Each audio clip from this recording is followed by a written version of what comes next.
Today is December 19th. It's a Thursday, 2013, and this is the start of an interview with Carol Zani and Louise Donahue, who are childhood friends, longtime friends from Hopkinton. Louise lives on Spring Lane, and Carol now lives in Uxbridge, but formerly lived on Chestnut Street. I'm Nancy Clark, interviewer for the Oral History Project, and this interview will become part of Hopkinton's Verbal Memories and History for Current and Future Residents. We're going to start by finding out when their families moved into town and about how long that has been. So, Louise, you want to start first? Yes, we moved into town when I was 3.5 years old. I was born in Alabama. My father was in the Army down there, and when he left the service, we moved to Framingham, and then they were able to buy a house in Hopkinton, and that was about the time I was 3.5 years old. And what year was that you moved here? It was about 1946, 1947, just Okay. in that vicinity. All right, So- and Carol? Well, I was born in Framingham, because the hospital was in Framingham, but I lived in Hopkinton all my life. My mother's family moved to Hopkinton around 1932 and eventually built a house on Chestnut Street. And my dad came from Milford. They settled in Hopkinton. At first we lived on Hayden Row, right actually across the street from Chestnut Street. And so by the time I was 7 years old, we moved to Chestnut, and that's where I lived since. I do remember growing up when I lived on Chestnut Street, the mail didn't come down there. And it wasn't nearly as wide as it is today. So we had a mailbox on Hayden Row, and we had to walk to Hayden Row to get our mail. And there were times I was with my dad when he went to town hall. I remember somebody saying, "Where do you live?" And he said, "Chestnut," and they said, "Where's that?" Mm-hmm. So we've come a long way. Yes, yes. Yeah, and we raised our children here in Hopkinton. I have 4 daughters, and we built a house on Chestnut Street, so there I stayed, and now they're all grown up and graduated from school and so forth, and they live in neighboring towns, but nobody lives in Hopkinton. And Louise, you Yeah. raised a family here too. Yes, I did. Yeah. We lived on Price Street growing up, so I was in the center of town, so I could walk to the post office. I didn't have to worry about my mail. Yeah, right. And then when I got married, we bought the house down on Spring Lane, and I raised my 5 kids here, and they're close. They're around, so I see them all the time. They would have liked to have lived in Hopkinton, but that just didn't work out. But, yeah, so that's what we did. So did you two meet in school? Yes. Yes. Yeah, we did. And can Yeah. you... And I don't really remember which year. I No, think we'd have maybe to- we're a little late elementary, or maybe might have been we called it junior high. Yeah, then. junior high. Yeah. Yeah, I think so. Although, it could have been elementary school, but... My you know, earliest recollection Yeah. was like 7th grade. Yeah. Yeah. So Well- we... Probably that's what it was. Yeah. Yeah. Became fast friends and Yes. have been ever since. Yeah. Yes. Well, yeah. before that, when you were younger, either before you went to school and then when you were first in school, and I'm assuming that was the center school, but I don't know for sure. Oh, yeah, Yeah, we sent What to school. recollections do you have about your neighborhood, your neighbors, other kids that you were friendly with? Well, when I remember before we moved to Chestnut, when we lived across the street from Chestnut on Hayden Row, And remind me again what year you were born. 1943. Okay. All right. And our neighbors were the Grants, who lived on one side of us, and the Hazens, who lived across the street. For people who can't remember that name, Hazen, it was Norman Nordmark. I didn't say that right. Nordstrom.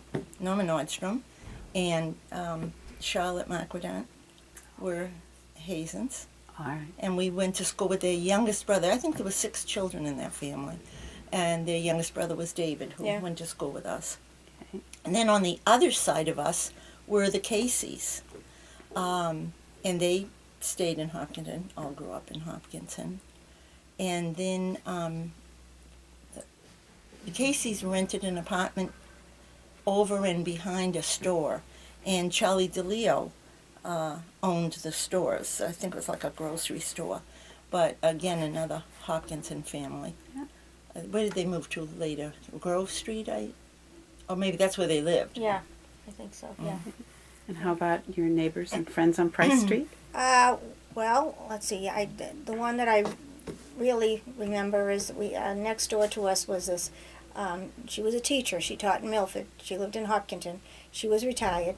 She was never married, and she would sit by her window and watch us kids, my sisters and my brother and I, play outside, and then she'd call us in and she'd have school for us, and this was before I went to school, so she noticed that I was left-handed, and so she was concerned that the teachers were going to try to make me write with my right hand, so she told me one day, she said, "Louise, I am going to teach you to write. And when you go to school, you show the teachers that you can write with your left hand." Wow. And she did. And that's why I was never asked to use my right hand to do anything. And she was there for a long time. And she was really a good neighbor. And then on the other side of us was Callahan's funeral home, which was, my father used to say that's handy, but Bless them. and there Veronica Tedeschi lived down the street, her family and her kids all grew up with us. The Sandagates lived across the street. And the McMillans lived down the street. We were a very close-knit neighborhood, as I think a lot of neighborhoods were at that time. I mean, everybody knew everybody, and everybody took care of everybody's kids. And if there was a problem, my mother was sick or something, there'd be 3 or 4 women in the house taking care of things and that type of thing. So it was a very close neighborhood. Then around the corner, Jack O'Brien, who was the superintendent of schools, he lived right over here on Church Street, so that was right around the corner from us. So it was a nice neighborhood. It really was. It was nice growing up there. Good small town. Yeah, Where everybody knew yeah. everybody. And Yeah. yeah. And we used to walk downtown. I mean, I was thinking about this the other night. It amazes me. When I was 6 years old, I would walk down to Brown and Smith and get my father his cigarettes. You know what I mean? Kids don't do that today. I'd go down and get milk and bread. I'd go down to we had a First National in town at some point during that time, and I would go down and get groceries from my mother during the day, and other things. I'd go pay the electric bill. Boston Edison was down on Main Street at one time, and kids don't do that anymore. I mean, nobody does it anymore. But I was thinking about that, and I was thinking, geez, it was really, it was fun. It was, you grew up a little bit. Doing those kind of things, making sure you brought home the right change and you didn't buy a candy bar, on the way home or something like that. Mm. So and living uptown was good because everything was here. We walked to school. We didn't have a cafeteria at Center School until we were in second or third. Mamie Phipps, what did she teach? Third grade. So we would walk. The walkers that lived uptown here would walk home for lunch for an hour, and then we'd go back to school. The kids on the bus, didn't you I had bring to your bring lunch? my lunch. And you stayed Salami at school. sandwich. Yeah. So, we were able to do that. I mean, you couldn't let kids do that today, but we did that all the time. I mean, that was an everyday thing. We walked to school. I walked to the high school when we were up there. So it's very different, Yes, and when I tell kids that I walk to school, it's like, you walk to school, It's nice and convenient. You mentioned one teacher. What else do you remember, or other names of teachers that you had at God. center school, or One- interesting stories, or what happened in the classroom? I remember, well, the big thing I think at center school was when we started, there wasn't a cafeteria, and it was a very big deal Yeah. when we got a cafeteria. But the other thing I remember is we also didn't have a gymnasium. No, we didn't. No. And the number 1 Ash, the office building, was an athletic building. Yep. And it had a big gym in it. And we walked there for our physical education classes. That was kind of Yeah. cool. Yeah, we did. Yeah. Yeah. Yeah. Teachers. What do you Well, remember? there about was teachers? Lois Guyton, was a 4th grade teacher. Kay Smith, who I had in first grade. Yeah. And Mrs. Johnson taught first grade. Yeah. And Mrs. Free. Mrs. Free. Yeah. And then Um, 2nd grade was Miss Shea, who all the boys were in love with. She Oh, was yes, young. she was beautiful. Yes. I remember we the day she remember. came. Her boyfriend came to school to meet us. I think I was in 2nd grade at that time, and he was in the service. He was in the Army, and he was in his dress uniform, and I mean, they were such a handsome couple. And she remained single. She never got married. So, Is that right? Isn't yeah, that she- funny? yes, she never got married. She remained single. But there was Mary Wallace, who Oh, yes. also played the organ Here here at St. John's. At St. John's. She played at my wedding. Did she play at your wedding? No. Oh, she played she played the organ at my wedding. And who else was there? There was Mr. Cole. Do you remember Yes, him? I remember He Mr. was Cole one of the and first Mr. Barry. men teachers Mhm, at Mr. Center Barry School. taught 4th grade. Yeah, He was Yeah. known for his yelling. Yes. He yelled a lot. yeah. But I had, in 7th grade, 6th grade. 7th grade, I think, I had Claire Sullivan, who was related to the Nealons. She Yes. was their aunt. Yeah. And she taught a combination class. I think it was 6th, 7th. Yeah. And I can't remember whether I was in the 6th or the 7th, but I was in that class. Yeah. And then the year we were in 7th grade, they built the high school, which is now the middle school, Mm-hmm. and the junior high, 7th and 8th grade, were a part of that building. So in the middle of 7th grade, we went out moved there. there. Yes. So we never went to the old high school, Right. but everybody before us spent some time there. Yeah. Yeah. they did. Stedgy Prep.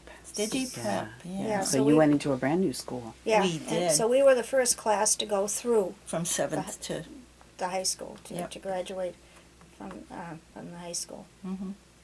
And that was open in the mid-50s. Yes, Yeah, late, it was. mid Yeah. to late, Well, 56. I think yeah. it was 56. Yeah. Yeah. Yeah. Yeah.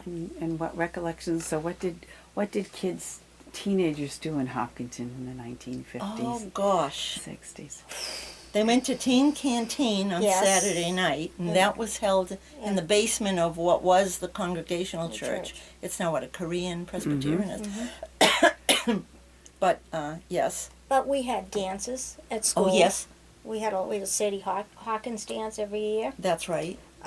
We had they- winter carnivals Oh yes, out behind the high school. yes. you know, Before in the they winter used time. to go, Yeah. before they went to country clubs for them, we had them Yeah. right there. Mm-hmm. Yeah. We also had dance lessons in the town hall. Yes. Oh gosh. Yes. When we were in grade school, Yeah. Do you remember who taught? Was that part of like a park and rec program, or It was an remember who extracurricular. It was taught it? part of like the PTA. Or Was it? Is They that what they it were the was? ones. Yeah. We had they had. I think they did call it a PTA back then. I don't know. But anyway. They hired a And lady. they hired a lady, and she came. And we started like in, I don't know, 3rd grade, 4th grade, something like, maybe it was I 4th remember. grade. And the girls would get all dressed up on a Saturday afternoon, and the boys would get dressed up with the ties and the white shirts, and the girls would be on one side of the room, and the boys would be on the other side of the room. And when she said pick your partner, all the boys would go to like 3 girls, and you know, and then the first boy that got the girl, that was fine, and then the others are looking around like, But that was fun, and we did that for years. But then I'm not sure we really learned how to dance. I don't know whether we did it or I not. don't know. Was the foxtrot? We Yeah, did the foxtrot. But then the dances changed, Yeah, they and they did. didn't do the foxtrot Right. anymore. So we did that for several years. Several I mean, years, I until we were at remember. least in 6th grade. And you know, and then things kind of changed. But there was I don't know. It seemed like we were always busy. We were never looking for things to do. Well, here at some of the churches had things too. At St. Yeah, John's they did. we had CYO. We had CYO, and they were it's and I mean today when my grandchildren are going to the mall, or they're going here or they're going there. I mean, most of us didn't have cars when we were older.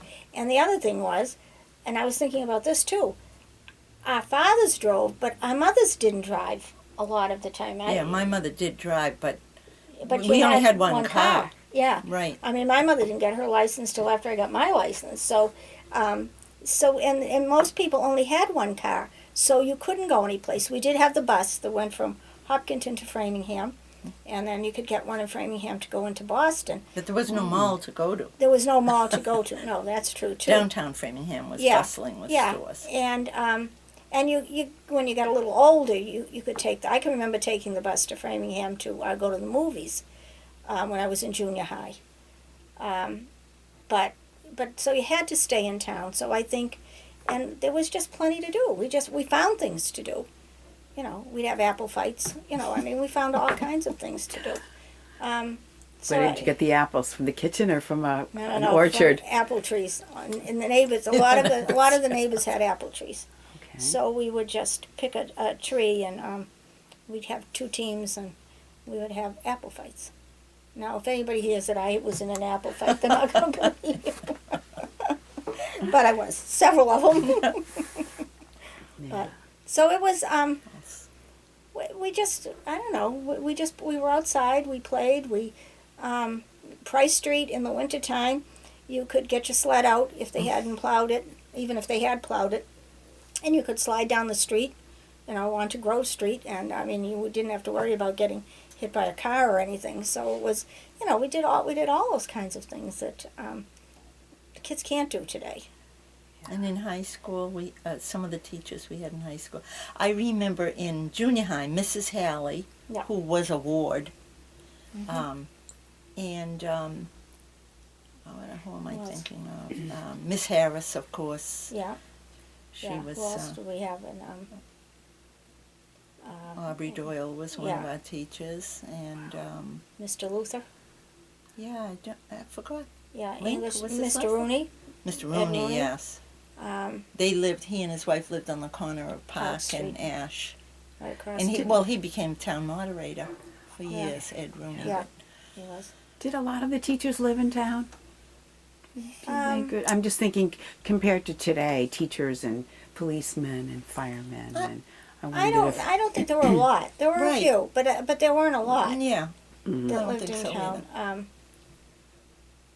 I don't think there were a lot. I can't. They may have lived in neighboring towns closer than they do today, but I would say maybe proportionally the same. Yes, I would think so when you think about it. Yeah.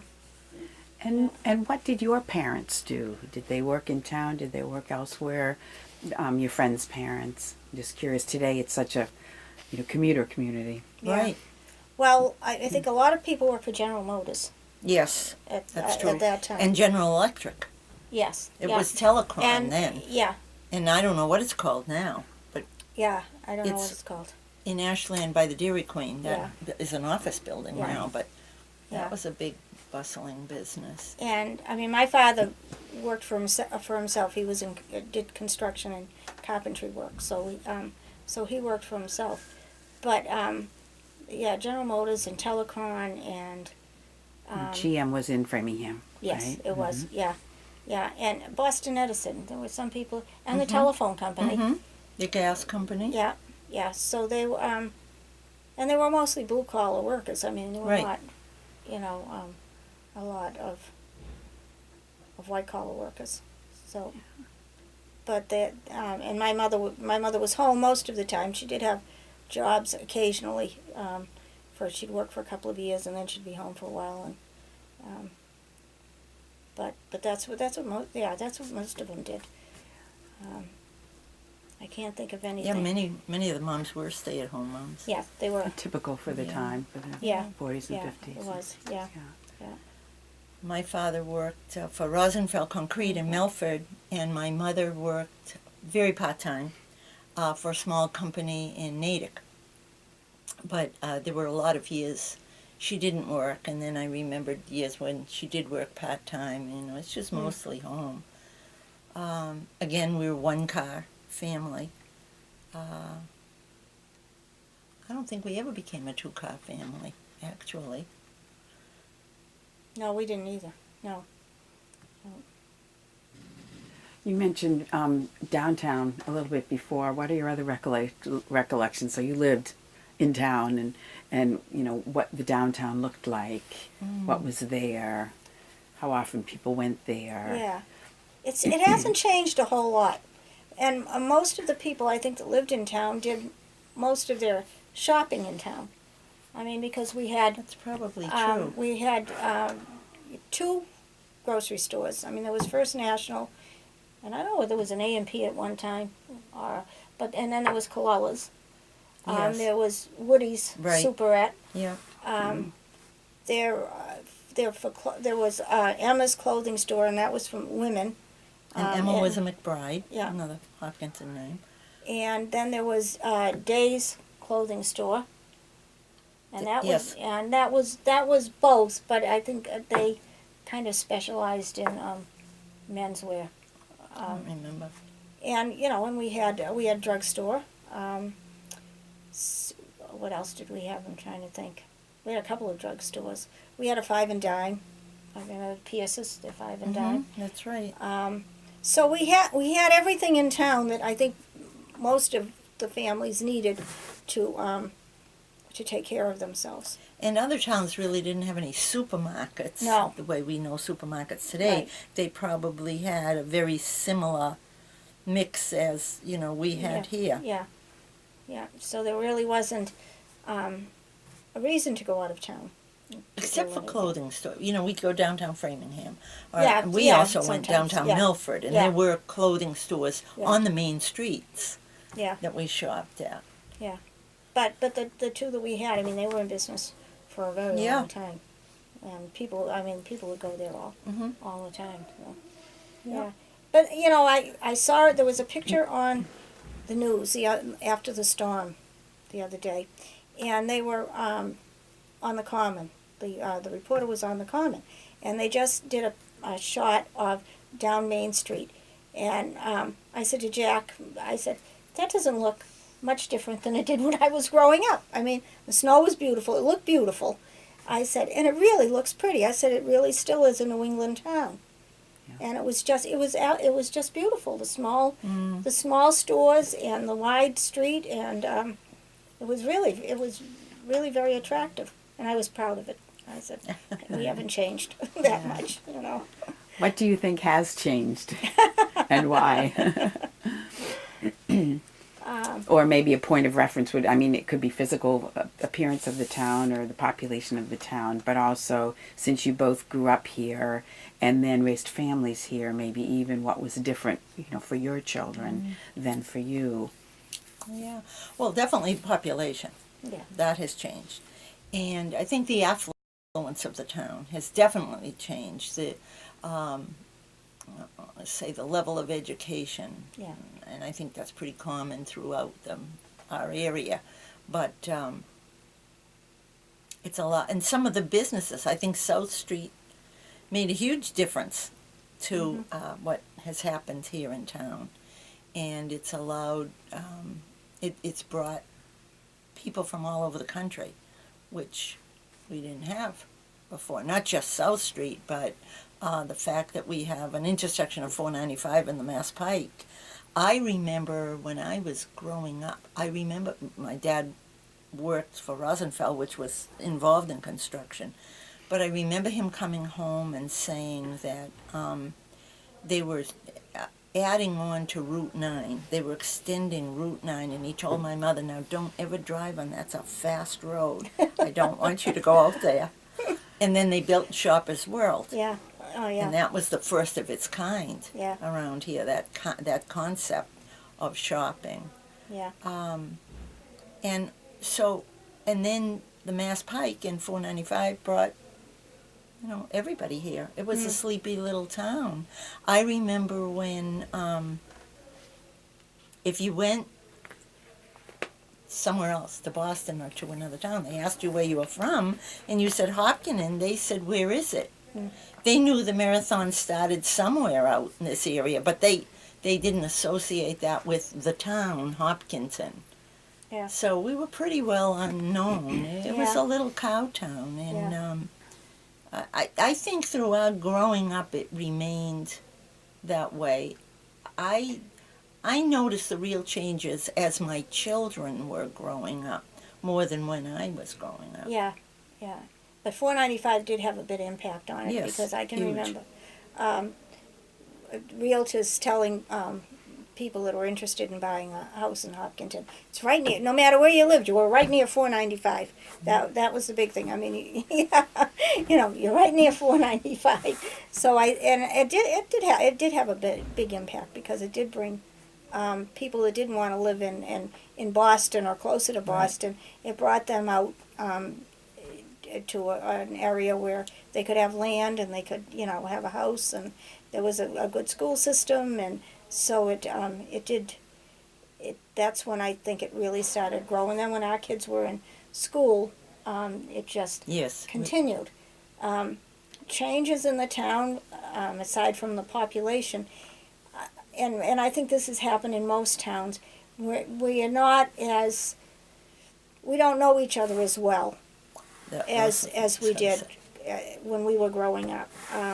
There isn't that closeness or camaraderie or something that we used to have, and it's no one's fault. I mean, I think part of it is that the fact that we can get to places faster and further, and we have more money to get to places and do things. So I think that has just created a little bit of a lack of, intimacy, togetherness, or whatever for the town. Well, I remember at one point, but I don't remember when that point was, that we'd be in shock that there were people who lived in this town that we didn't know, because it was never that way. You always knew everybody. Yeah.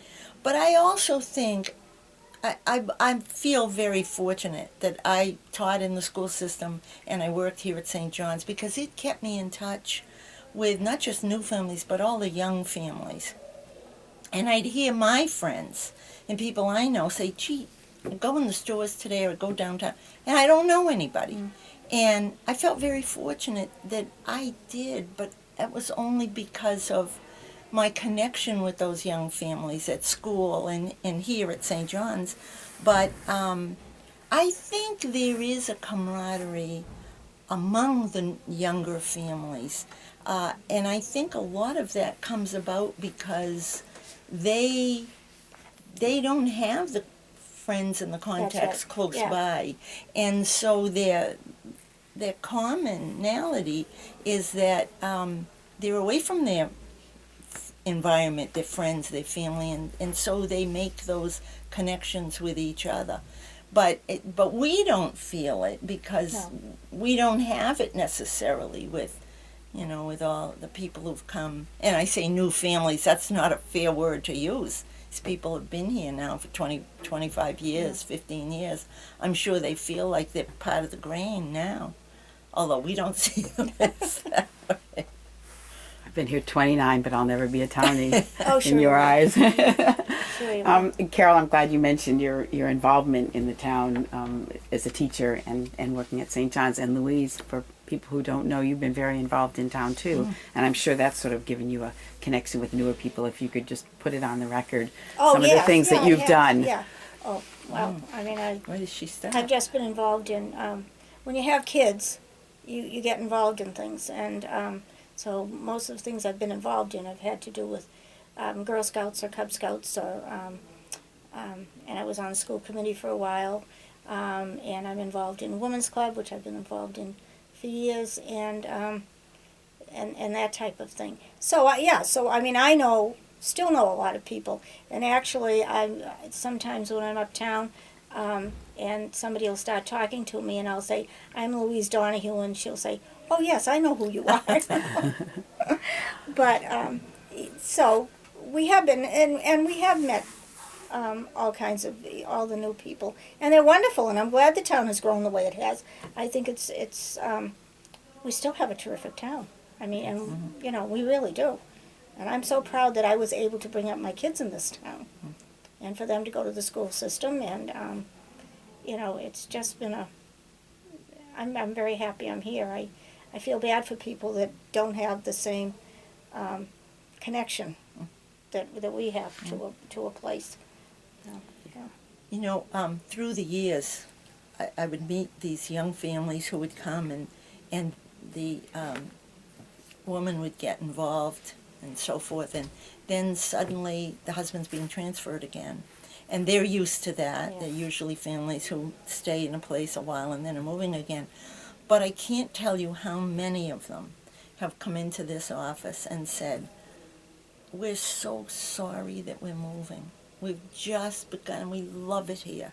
And it's become our home. And nice community, nice schools. They love their church, and now they're going again, you know." So that's nice to hear. Yeah. And what do you remember from your youth of some of the celebrations in town, and how some of those may have changed? For example, the marathon, or you know, anything else that Marathon. you remember from when you were a kid, and what was it like? When I don't know whether you did this or not, but when I was a kid, they had 150 runners, maybe, if they had that many, and it was always around Easter, and all the kids in our neighborhood would get dressed up in their Easter outfits, and we would go with our parents down to the starting line and watch the marathon.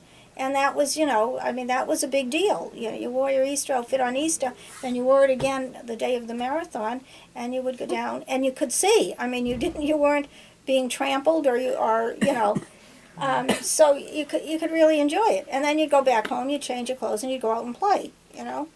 But that's what I remember about it. And when it got to be so big that I said, "Oh God, this is it. I'm not going down there anymore." It's now I couldn't get uptown if I wanted to anyway, unless I was coming up at 6:30 in the morning. But it was the townspeople. They were the runners were there, and the people in town were there. There were not many people from out of town there, so it was another kind of a get together for the people in town, and it was a lot of fun, and we enjoyed it because we could run all over. We could, you know, take off, and there was no problem, and so it was really enjoyable, you know. Lately, being a Facebook junkie, I see there's a group of, if you grew up in Hopkinton, what do you remember? Mm-hmm. And recently, they'd been talking about the Kiwanis Day. Oh yeah, Kids Day. Kids Day. Oh yeah. That took place in September. Yeah, September of the year, and in the 50s, early 50s. When we were in grade school, because yeah. they had bicycle decorating. And this is what the people on Facebook were talking about. I won a prize in the bicycle parade, and I won a prize in the dog carriage parade, and were there any other? What else did they do besides? I can't remember. No, that's what, and then the Kiwanis would give us tickets, and we could get a hot dog and a drink and an ice cream. Yeah. And that was the biggest event. It was. It day. took place on Ash Street between the park and Center School. Yeah. It was all that area of the street was closed at the time, but I think as that went along, because I see some of the people a good bit younger than us also saying, I remember that. They had a little carnival type thing. They had little they did rides. for a long time, yeah. But it's amazing how many people, and then I look at who they are and the age range that remember Kids Day put on by the Kiwanis Club. Mm-hmm. Yeah. That was a fun thing, too. Yeah, and then the Horribles Parade, I mean, that was a big parade when we were kids. Yeah. There were a lot of floats and, you know, and that type of thing. And for several years, my father had a riding stable down behind, what's her name's, Ann Michelle's salon down there. Mm-hmm. That was the Davis farm, and there was a barn down there, and he rented it from Mr. Davis, and we had 7 or 8 horses down there. And for several years, the horses used to be in the parade, and the chief of police would ride one, and then whoever else, selectmen or whoever knew how to ride, would ride the others. And but the parades, they were big, and it was a real celebration. And then they would have they'd have hot dogs and all kinds of things afterward. But a lot of townspeople really put a lot of effort into Oh, those yes. horrible Many parades. streets had Yes. their own float. and Yeah, yeah, A lot of work. yeah. So that was something else that we did every year. And here at St. John's, we had a May procession. Yeah. Because the sisters from St. Joseph, Sisters of St. Joseph Joseph. from Bethany Convent in Framingham would come here on Sundays to teach us our religion. And they organized this May procession, and they told us what color to wear. You were in a certain section. You wore lavender. You wore pink. You wore yellow, and we walked from we weren't here from the church. Yeah. Down the little walkway Yeah. And to up St. around. John's Rectory onto Main Street, and then up Church Street, and back here, Yeah. singing and the songs they taught us, and we knew them and we sang them. But that was very memorable. Yeah. I remember that. Yeah. And then when we made our first communion in second grade, the ladies, the Women's Guild, the Catholic Women's Guild, had a communion breakfast for us in the town hall. Right? They did. Scrambled eggs. We ate them too. Yes. My mother never made scrambled eggs. So I looked at that dish, and being the finicky eater I was, believe it or not, I'm not touching it. Had no idea what I was missing, but And then the Memorial Day parades were that was another big parade Yes. here in town. And when we were in grade school, after we made our first communion, beginning of May. The Memorial Day parade was the end of May. Mrs. Curtis Smith, who was oh yes, I don't know what Daughters of the American Revolution. something. She was. She had a son who had died in one of the wars, and so she was something, and she was very active in the Legion, I think it was too. So she would get all us second graders together, and for about a week we would practice marching, holding a flag, and we would the girls would wear their first communion dresses. We would needed to be dressed in white, and the boys would wear shirts and ties and and dress pants, and we would march in the Memorial Day parade. And then after we got through marching in the Memorial Day parade, we would go to Fred Murphy's drugstore on Main Street, and we'd get a hoodsie. And we did that for years. And then as you got to be a Girl Scout, then you marched in the parade when you were a Girl Scout and a Cub Scout.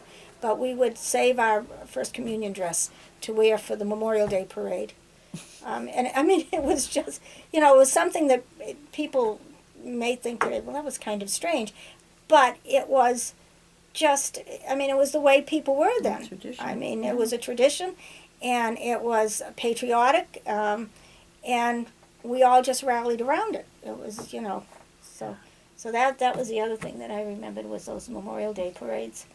And I can't. Trying to think what else. It sounds like you had fun doing it. We did. Yeah. We did. Wonderful memories. Yeah, and she 1, 2, 3, 4. You can hear it, right? Yeah, right. She can. Yeah. Yeah. You mentioned the Davis Farm. I know, or I've heard, there were a number of farms in Hopkinton. Did you Yeah. ever go to or have friends that worked the farm stand, or what other farms were active Down the when you were street young? from me on Hayden Row was the Hughes family. Yeah. And they had a huge garden, and they had their own farm stand.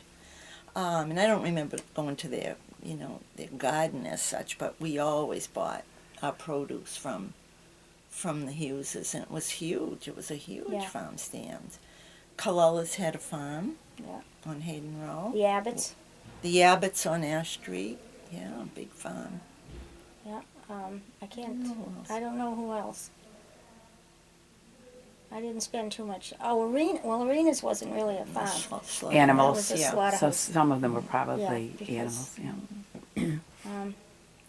I don't know. I know can't Fred think of any. Pearson had horses on East Main, but I remember that as an adult, not a child. I Yeah. don't know how long that was a trail mare farm. Oh, yeah, that's right, too. And yeah, that's where the congregational, well, they're not a, what's it called, faith community community, church is is now. Yeah, That was his. yeah, yeah. But there were a few. There were quite a few, though. I mean, there were a lot of people Yes. that did that. Probably down your way. I mean, I think where Alessios live now, that was a farm at one time. On Pond Street. Mm. But I can't think of it. The only thing I can remember is that as teenagers we would walk down Ash Street and we would end up walking across Arena's property. Oh, you way know. down. Yeah, Mm. yeah, and and that type of thing. But that's all I can really remember. We didn't have too many farms. We didn't have any farm stands. Although Mr. Belka used to on Hayden Row, he used to sell chickens and He did? eggs. Yes, Really? I yes, don't because my remember that. mother used to buy them from him. And which Yeah. Mr. Bowker? That was Dick Belka's father, Jerry Belka's father. That Yeah. was All right. because So he. the generation before. Yeah, and they lived in the house that Dick Belka lived in. That was the homestead. So. Yeah. Interesting. And how about the Terry property where that all was the a farm. schools That are was a now? farm. I mean, I know there's a Yeah. silo there. So Yeah, that's right That too. was a farm. I think when I think of him, I think more of the oil company. Yeah. Rather than Yeah. the farm. And I don't know what they grew on that farm, but No, I it don't definitely either. was a farm. Yeah, yeah. I know there was a man when I started teaching in what is today the middle school. Yeah. I looked out over some cows Mm. Yeah, before Right, the so high maybe school it was was a dairy built. farm. yeah. Maybe Could have been a probably dairy was. farm. Yeah, yeah. Yeah. You mentioned scouting and being active in scouting. Did you see changes from, were you a scout when you were a Oh, youngster yes. and then Yeah. your children and then sort of Yeah. today, is that something that's grown larger or gotten smaller even though the population's bigger? Or just as far as sort when of I was a kid, it was something to do in town. So there were a lot of we had quite a few troops in town, and we were very active. And then as I got older, there were less girls involved, and then I was involved as an adult. And for a while, we had a really good-sized population of brownies and Girl Scouts. And then when computers came along, they kind of changed their philosophy a little bit about what they were doing. It used to be camping and that type of thing, outdoor things and sewing and all that type of thing. And then they got into the computers and they started having camps, computer camps and that type of thing. So I don't know whether I don't know how well they're doing now. I don't think there are as many troops in Hopkinton as they were when I was involved as an adult. So I think it's gotten a little more specialized. And I don't know I don't even know whether they do camping anymore. I mean, we used to camp all the time. And do all that kind of outdoor stuff. So I don't know really how popular it is because I haven't been involved in quite a few years. But I saw a change. I saw that they were getting into other areas, and it was getting more specialized. Yeah, it's interesting. And it's interesting that you said that it was something for you all to do. Yeah. And maybe over time as mothers had cars and there's all these activities for younger kids There to is. do There's nowadays well, that right, yeah, competition there today. is, yeah. And a lot of these activities take a lot more time. If you belong to a soccer program, I mean, you got 3, 4, 5 practices a week, and then you've got games, and so there's no time for anything else. So I think that's part of what's happened is that these activities have taken up more time, and there's no time for other things. Yeah. But there is still scouting. I mean, and